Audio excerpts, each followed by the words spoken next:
Salut la Bulls Nation, bienvenue sur French Bulls TV. Euh, je sais pas, je sais plus. Vraiment là, je suis au bout de ma patience. Je suis vraiment au bout du bout. Là, j'en peux vraiment plus. Parce que encore une fois, naïvement, comme plusieurs fois cette saison, bah j'y ai cru un petit peu, tu vois. Je pensais qu'on était enfin sur la bonne voie, qu'on allait décoller, que ça allait finir par arriver, tu vois. Euh, mais cette belle victoire contre Golden State, juste avant le match à Paris, où tu enchaînes en battant les Pistons. Tu rentres, tu bats Atlanta, avec de super choses en plus dans ce match-là, notamment sur le plan défensif. Je vais développer un petit peu après. Mais derrière, ben, patatras, tout s'est écroulé une fois de plus. On a retrouvé nos schizophrènes et derrière, on a fait n'importe quoi. Et, et, et j'en ai marre. Et j'en ai marre. Mais parce qu'à chaque fois, tu te dis, allez, cette fois-ci, ça va le faire, tu vois. Tout le long, tu trouves des excuses un peu. Au début, tu dis, bon, faut apprendre à vivre sans Lonzo Ball, ça va prendre un peu de temps. Zach LaVine, il revient de blessure, ça va lui prendre un peu de temps, il n'est pas à 100%. On a le calendrier le plus compliqué de la NBA pour débuter la saison avec plein de back-to-back, des voyages, des équipes de haut de tableau rapidement. Ok, ok, bon, tu essaies voilà, ok, tu essaies de trouver des circonstances atténuantes. Pourquoi ça décolle pas? Pourquoi ça marche pas? Ok.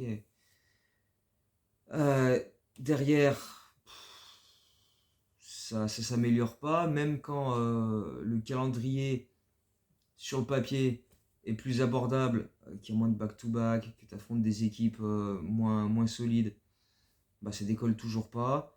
Il y a quelques victoires par-ci par-là. Tu te dis, ah, on bat les grosses équipes, donc tu te dis, il y a quand même quelque chose dans cette équipe, il y a du talent, ils sont capables de faire quelque chose. Puis derrière, tu perds contre des moins que rien. Euh, et voilà, et là encore, bah, même chose. Tu bats cette équipe d'Atlanta pour signer un troisième succès consécutif. Euh, et tu te dis, il y a quand même les trois matchs suivants qui sont ultra abordables. Parce qu'encore une fois, naïvement, tu te dis, là, cette fois-ci, on va les battre, ces équipes d'OB, là. Indiana, Charlotte, Orlando, les trois à l'extérieur. Mais tu te dis, là, on est sur une bonne dynamique. Le voyage à Paris, les mecs, ça a resserré les liens, tu vois. Et maintenant, et maintenant, et maintenant. Non, toujours pas. Toujours pas. Et donc là franchement, moi j'en peux plus. Je n'en peux plus. Là, je crois qu'ils m'ont eu. Ils m'ont eu. Moralement, là, ils m'ont. Ouais. Parce que, encore une fois, le match contre Atlanta, il y a de bonnes choses. Sur le plan défensif, on a été très fort, notamment bah, pour museler Trae Young, comme on est souvent capable de le faire d'ailleurs. Souvent, c'est Ayo qui s'y collait. Là, sur ce match-là, on a plus vu Caruso en 1 contre 1 sur Trae Young pour passer sous les screens, l'empêcher de prendre de l'élan quand il bénéficie d'un screen à 10-11 mètres du cercle, pour ensuite envoyer des alley-oops pour Capella. Il s'est passé 2-3 fois, mais globalement sur le match, on a énormément limité ce genre d'action et l'impact de Triangle. Alors certes, il met 21 points, 13 passes décisives, mais il fait ça à 7 sur 16 au shoot, 0 sur 5 à 3 points. On provoque 6 ballons perdus de sa part, donc il n'a pas vécu une soirée si tranquille que ça. Il a même loupé quelques lancers francs. On l'a bousculé physiquement et on sait que face à Triangle, c'est comme ça qu'il faut faire. Euh, même Vucevic a bien défendu sur Capella, ce qui n'est pas toujours un match-up évident pour lui sur d'autres matchs entre les deux, les saisons d'avant ou même là en début, déjà cette saison, c'était pas tout le temps à l'avantage de Vucevic. Mais là, il a frôlé le triple-double, 14 points, 17 rebonds, 7 passes décisives. T'as Patrick Williams qui fait son premier double-double de la saison. Enfin, quand j'ai vu que c'était le premier, je me suis dit, mais putain, mais qu'est-ce que tu branles, quoi. Premier match à 10 rebonds cette saison, il a fallu attendre le 45 ou le 46e match pour que ça arrive. Je suis désolé, mais non, non. Mais bref, il y avait des trucs vraiment encourageants sur ce match-là. Et encore une fois, tu te dis, on est sur 3 victoires consécutives. Le calendrier qui arrive, il est favorable. Tu te déplaces à Indiana, qui n'a pas Ali Burton, qui est sur 7 défaites de suite. Si tu gagnes ce match-là, tu leur passes devant le classement. Ça permet d'encore plus augmenter la confiance pour enchaîner. Et non. Et non. Et ceci étant, mais là encore, ça va être circonstance atténuante, essayer de trouver des excuses, mais enfin bon, ça me gonfle, mais c'est comme ça. Au moment où la NBA a sorti le calendrier de la saison et que j'ai vu qu'en revenant de Paris, on se tapait un back-to-back avec voyage entre les deux matchs, je me suis dit le deuxième match, t'as quand même peu de chance, quoi. Parce que tu vas forcément être éclaté. Décalage horaire dans les deux sens en 5 jours, back-to-back, voyage. Alors certes, se déplacer de Chicago à Indiana, c'est pas non plus... Mais voilà. Non. Et en plus, on fait une super première mi-temps. Super première mi-temps Indiana, c'est fluide. La balle circule bien. On joue intérieur avec Vucevic qui fait des super trucs. On arrive à vraiment mettre du rythme en attaque, proposer de bonnes choses.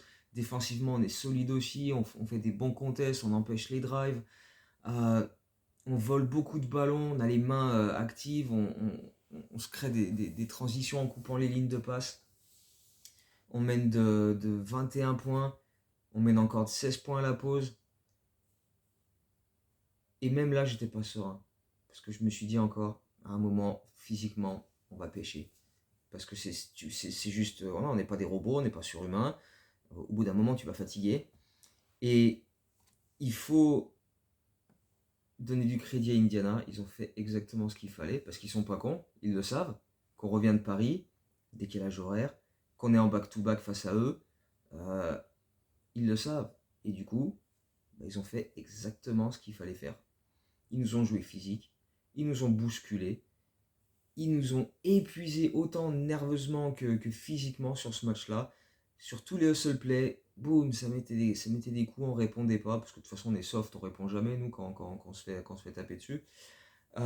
Et puis bah, dès qu'il y a une difficulté, on s'écroule. On s'écroule. Et sur ce match-là, ça a été incroyable. Ça a été incroyable la manière dont on s'est écroulé.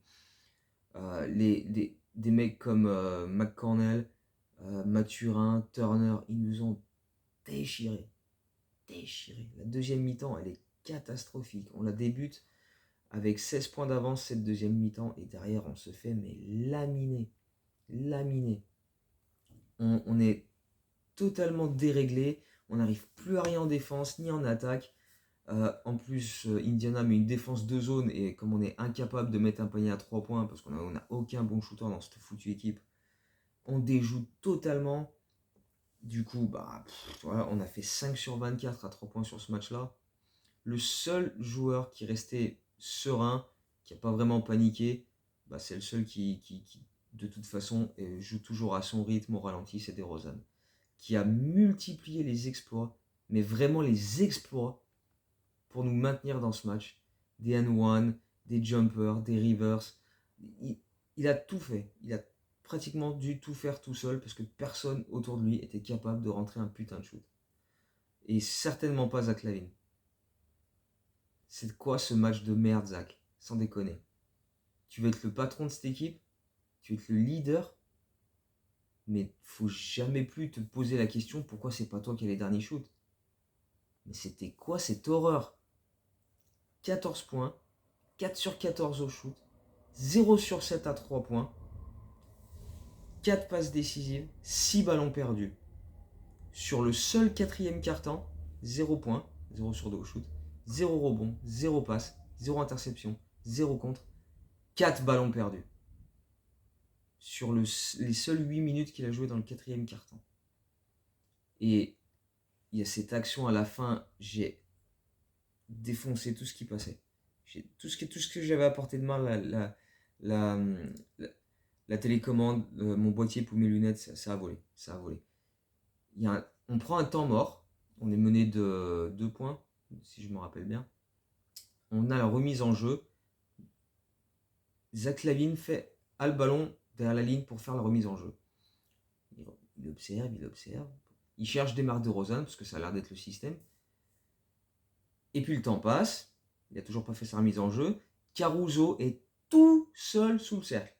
Tout seul. Il est là comme ça, il lève les bras. Il pourrait pas être plus visible. Il faudrait vraiment qu'il ait un flash lumineux pour dire ouais, je suis là, je suis là.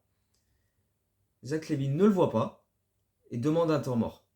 Parce qu'il se dit si je fais rien, là on va nous siffler 5 secondes, je vais perdre la balle. Donc il prend un temps mort. Ne pas avoir Caruso là, je suis désolé, mais c'est pas acceptable. C'est pas acceptable. C'est pas digne d'un mec qui veut être un leader. Je suis désolé, mais là, non. C'est ridicule. Surtout qu'en plus, derrière, donc on prend le temps mort, on met un autre système en place. Cette fois, c'est Caruso qui fait la remise en jeu. Et la balle est déviée, on perd la balle et de l'autre côté, on prend un panier. Et derrière, le match est mort. Et derrière, tu vas perdre à Indiana, dont je rappelle qu'il était sans Haliburton, qui était sur 7 défaites de suite. On aurait pu leur passer devant si on gagnait ce match. On avait 21 points d'avance. Catastrophique. Catastrophique. Mais, encore une fois, j'étais prêt à dire après le match, bon ok, c'est relou, c'est chiant, mais fallait quelque part s'y attendre parce que, encore une fois, voyage, back-to-back, etc. La fatigue, encore chercher des circonstances atténuantes, des excuses. Ok, mais Charlotte, je suis désolé, mais non. Charlotte, c'est inacceptable. Inacceptable. Inacceptable. Non, inacceptable. Après le match chez Indiana, les Bulls ont fait un énième, ça doit être au moins le 10e cette saison, team meeting pour mettre les choses à place, dire les choses. Ça a servi à quoi? On a vachement montré 2 jours après à Charlotte qu'on avait remis les choses à plat et qu'on était prêt à repartir du bon pied. Ah ouais, ah ouais. D'entrée de match, Charlotte, qui est la pire équipe de l'NBA en termes d'adresse à 3 points, leurs 6 premières possessions, c'est des tirs à 3 points. Les 6 premiers shoots du match qu'ils prennent, c'est des shoots à 3 points. Et ils en mettent 4. Et rien que là, tu te dis, la soirée va être longue. La soirée va être très très longue. Et même si derrière tu réagis, les Bulls arrivent un petit peu à trouver un peu de rythme en attaque, ça passe à l'intérieur, il y a quelques bons drives. On arrête de faire ça au bout d'un moment. Et on est totalement en manque d'inspiration. Et on est devant de 4, 5, 6 points, 7 points. Mais on n'arrive jamais à faire l'écart. Et du coup, plus le temps passe, et l'écart, il est de 2, grand max 3 possessions, Charlotte, ils se disent, on a une chance, on peut les battre. Bah ouais, pourquoi pas. Même en loupant 18 shoots à 3 points consécutifs, dont un incroyable 0 sur 10 dans le deuxième quart-temps, qui doit être le quart-temps le plus dégueulasse de l'histoire du basket, où le score de ce deuxième quart-temps, c'est 19-15 pour Chicago. 19-15 dans un quart-temps d'un match NBA. Où les Hornets ont fait 0 sur 10 à 3 points. Nous, on a fait 1 sur 10 ou 1 sur 9 à 3 points. Malgré tout ça, parce que Charlotte n'a pas été bon. Charlotte est dégueulasse. Leur équipe, elle n'a aucun sens. Elle n'a ni queue ni tête. Et ben, ils nous tapent. Ils nous tapent grave. Ils nous tapent grave chez eux. Ils mettent 15 points dans le deuxième quart-temps. Ils en mettent 30 au troisième. Et 34 au quatrième. Mais bon, là, derrière, de toute façon, à ce moment-là, c'était déjà mort. C'est invraisemblable de revenir après la pause avec une attitude aussi dégueulasse. On mène de 8 points de manière très laborieuse à Charlotte à la pause, où tu te dis, normalement, là, les 5 premières minutes du troisième quart, il faut qu'on les défonce, qu'on les écrase, qu'on monte à plus 15, plus 18, plus 20 points, qu'on leur laisse aucune chance. Première action, on prend un dunk de Plumlee absolument tout seul sous le cercle. Et derrière, c'est l'enchaînement. Derrière, on se fait pulvériser. On arrive à prendre 10 points d'avance. On mène 71-61 au milieu du troisième quart-temps. Et derrière ça, juste derrière ça, on prend un 16-1 run. On prend un run 16-1 où chaque panier de Charlotte est un lay-up ou un dunk. Passe intérieur, voilà. Pick and roll, la défense est paumée et panier tout simple. Mason Plumlee nous a déglingué. 21 points, 9 sur 9 au shoot, dont un en fin de match, pris main gauche à 4 mètres du cercle. Mais moi, je suis sur le terrain, il prend ce shoot-là, je lui fonce dessus, je le défonce. Je le défonce. Là, nous, oh, limite on l'a applaudi. Oh, bien joué Mason, toi celui-là, oh, tu nous as bien eu sur ce coup-là. Ah ouais. Parce que du coup, ça mettait 12 points d'avance à Charlotte à 2 minutes de la fin. Et puis après, il est arrivé ce qui est arrivé, quoi.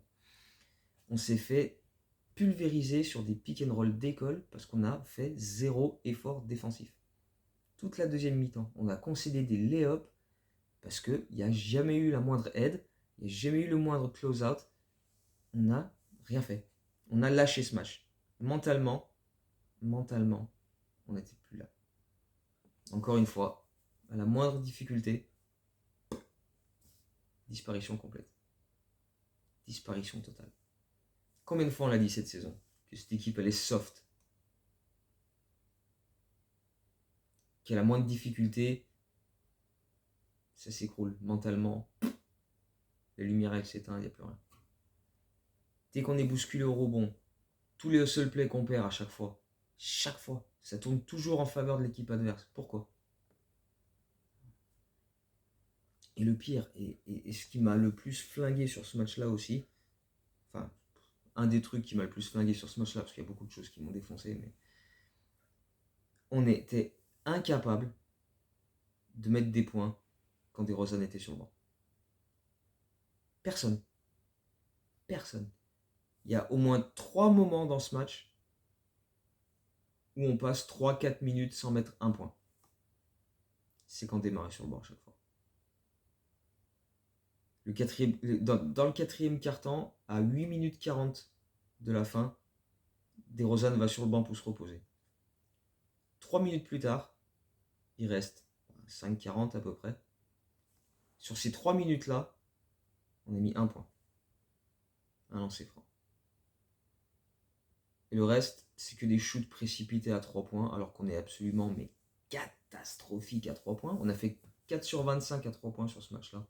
Donc ouais, il fallait insister, continuer à prendre des 3 points.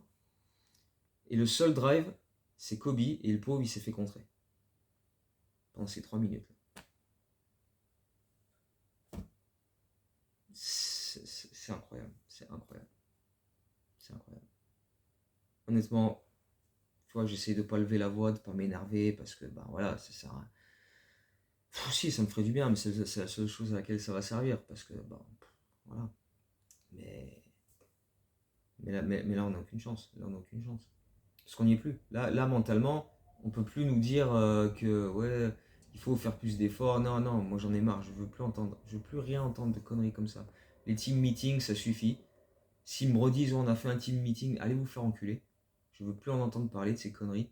Parce que maintenant, c'est plus le moment de parler. C'est plus le moment de dire, ah, gna gna gna. Maintenant, il faut se sortir le doigt du cul. C'est peut-être probablement même déjà un peu trop tard. Parce que mine de rien, on a continué de trouver des excuses tout le long. Oh, le calendrier était compliqué au début. Oh, Zach LaVine n'était pas à 100%. Ah, il manquait Lonzo Ball, il faut s'habituer à jouer sans lui. Ça allait jusqu'à mi-décembre. On a pris 150 points à Minnesota. Ça a gueulé. Ça allait un peu mieux derrière. Mais au final, on est à la même position. On est hors du play-in alors qu'il est. On n'est même pas en play-in. Comme depuis le début. Donc qu'est-ce qui a changé? Qu'est-ce qui a amélioré? Notre meilleure série de victoires cette saison, c'est 3. 2 fois, on a gagné 3 matchs de suite. On est incapable d'enchaîner. Même quand le calendrier est favorable, même quand tu te dis, là quand même, ça va aller, ça va pas. On a presque toute l'équipe. Il n'y a que Javonte Green et Lonzo Ball qui sont pas là. Faut arrêter, faut pas croire, faut pas se dire, quand Lonzo va revenir, ça va aller mieux. Non, parce que déjà, il va pas revenir. Même s'il revient, il ne sera pas à 100%, et ça va prendre très longtemps pour qu'il soit à 100%. Donc pour moi, cette saison, elle est morte. en ce qui concerne Lonzo Ball.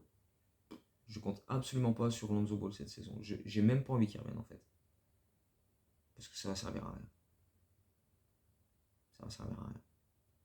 Là franchement, j'en ai plein le cul. Parce que combien de fois cette saison, il y a eu trois bons matchs de suite où tu bats des grosses équipes, Milwaukee, Brooklyn, Golden State, Boston, etc. Et derrière, tu te dis, ah, c'est peut-être enfin le moment où... Et non. Donc moi, j'en ai plein le cul. J'en ai plein le cul. Je suis résigné. Je suis résigné. Parce que cette équipe, elle m'a détruit. Là, mentalement, elle m'a défoncé. Je prends aucun plaisir à regarder ces matchs-là. Là, les derniers matchs, en plus, le match à Indiana, j'étais en vacances. J'ai regardé ça le bon matin avec le petit-déj. Je sais pas pourquoi je m'inflige des trucs pareils, franchement. Donc maintenant, il faut que quelque chose se produise. Il faut que quelque chose bouge. Et la free agency, la deadline, c'est le 9 février. Est-ce qu'il va se passer quelque chose? Est-ce qu'il faut que quelque chose se passe? Mais quoi? Parce qu'après, c'est toujours pareil. Pas faire quelque chose pour dire on a fait quelque chose. Il faut que ce soit quelque chose qui ait du sens. Et ça va pas être simple. Et certainement pas la rumeur que Zach Lowe a donnée dans son podcast où les Bulls devraient envoyer Zach LaVine aux Lakers contre Westbrook et des pics de draft 2028, 2030, 2079. Mais allez crever avec ça. On n'a aucune idée de ce que vont donner ces pics-là, dans quel range ils vont être. Westbrook, lui pour le coup, le seul point positif que je verrai à son arrivée, c'est que lui pour le coup, tous les soirs il va se donner à fond. Lui va t'en donner de la passion, lui va t'en donner de l'énergie, lui il va t'apporter ça. Est-ce que ce sera contagieux? Ça, j'en sais rien. Mais lui, au moins à ce niveau-là, il va faire des choix bêtes. Il va faire Mais en termes de je vais tout donner, il sera irréprochable. Parce que c'est comme ça qu'il est. C'est son moteur. Mais après le reste, ça n'a aucun intérêt. Ce trade n'aurait aucune logique, aucun sens. On n'a pas prolongé Zach LaVine cet été en contrat max pour le trader maintenant. On pourra le trader peut-être cet été, l'année prochaine, mais pas maintenant. C'est beaucoup trop tôt. Même si on a bien gonflé sur les derniers matchs. Et là, de toute façon, au point où j'en suis, on peut trader n'importe qui. Je n'ai rien à foutre. Ça me fera ni chaud ni froid. C'est ça qui peut partir. Ok. Kobe, Demar, Caruso. Limite, allez vous éclater ailleurs parce que là ça devient n'importe quoi ce qu'on fait chez nous. Donc...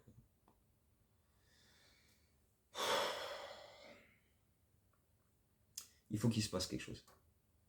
Est-ce que c'est un move à la free agency? Est-ce que c'est virer Donovan, même si il n'est pas le seul et unique responsable de ce bordel? Est-ce que c'est... Je sais pas. J'ai pas la solution. Mais il faut que quelque chose se passe. Parce que là, on est en train d'imploser. Les mecs ont totalement lâché l'affaire. Là, les deux derniers matchs, Indiana, Charlotte, où tu te dis, on va chez des équipes en bois, on doit les taper, on doit continuer à remonter au classement. Et là, on est hors play-in. On est hors play-in. Et on s'est fait défoncer deux matchs où on menait. On s'est fait fracasser et à la moindre difficulté, on a décidé que ça en valait pas la peine. Voilà. Donc moi je sais plus. Je sais pas qu'est-ce qui doit se passer exactement, mais il faut que quelque chose se passe. Parce que tant qu'il se passera rien, ça continuera comme ça. Et on sera hors play-in. Donc voilà. Je sais pas quoi dire de plus. On se retrouve après Orlando ou ouais, après Orlando, parce qu'après il y a deux soirs sans jouer et on joue les Clippers mardi soir. Donc on aura le temps de faire un débrief un peu plus complet, parler peut-être un peu de quelques précisions pour avant la trade deadline sur les contrats de certains joueurs, notamment Vucevic. Parler aussi des All-Stars où on n'aura personne, parce que pourquoi on aurait des All-Stars à l'extrême limite des Rosanne en repêchage, là dans les wildcards pour compléter un roster. Mais sinon, personne d'autre n'a rien à faire dans une All-Star team, de près comme de loin. Donc à l'extrême limite de Rosanne, mais j'y crois pas une seconde. Quand t'es en play-in, t'as rien à foutre All-Star Game. Donc voilà, on verra ça plus tard. Orlando ce soir. Si on gagne pas celui-ci, là, je crois que.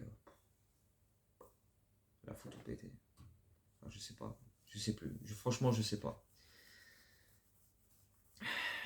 On va. On va espérer que quelque chose se passe. Parce que sinon, ça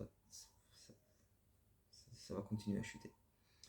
Donc voilà, on se retrouve après le match Orlando pour débriefer certainement une bonne grosse dose. Et puis voilà, donc en attendant, portez-vous bien, portez-vous mieux que les Bulls ou que moi, parce que là moi franchement, là j'en ai marre. Donc portez-vous bien, on se retrouve bientôt. Ciao, go Bulls.